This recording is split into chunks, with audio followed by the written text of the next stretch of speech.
कोल्हापुरामध्ये भाजप कार्यकर्त्यावरती गोळीबार झाल्याचं कळतंय। गोळीबारामध्ये सूरज साखरे हा कार्यकर्ता जखमी झाल्याचीही माहिती आहे। खासगी सावकारीतनं गोळीबार झाल्याची प्राथमिक माहिती आहे। सूरज साखरे याच्यावरती खासगी रुग्णालयामध्ये सध्या उपचार सुरू आहेत असंही कळतंय। त्यामुळे एक धक्कादायक बातमी आहे कोल्हापुरातनं।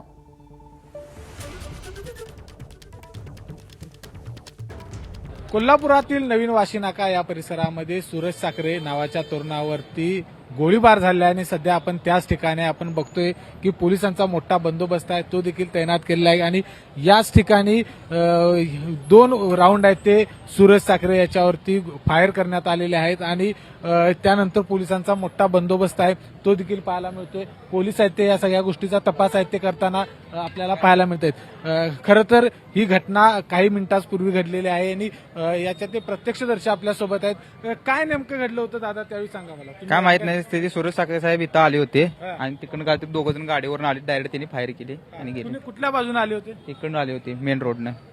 त्यावेळी इथं गाडी थांबली होती? गाडी थांबली होती। सूरज साहेब घरी निघाल होतात, इथं काम दाखवून घरी निघाल होतात त्यावेळी गोळीबार झाला। किती राऊंड फायर केले? 2 राऊंड फायर झालीत की। कुठं लागले काय माहिती आहे? एक त्यांच्या उजव्या साईडला लागलेला आहे पोटाला, एक उजव्याला आणि एक फेल गेलेला आहे। मग इथं कोण गोळा झाला? तुम्ही सगळ्यांनी काय आणि इथं निघाल होतो ते दवाखान्यात स्वतः गाडी घेऊन गेले। स्वतः गाडी घेऊन? ड्रायव्हर त्यांचा होता, गाडीतच बसला होता, निघाले होते ते बरं। डायरेक्ट गाडीत बसले परतून गेलेत।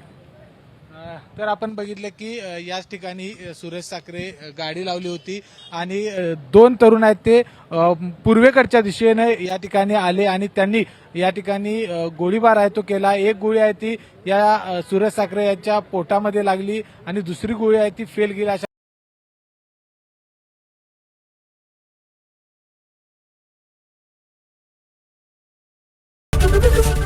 एबीपी माझा, उघडा डोळे बघा नीट।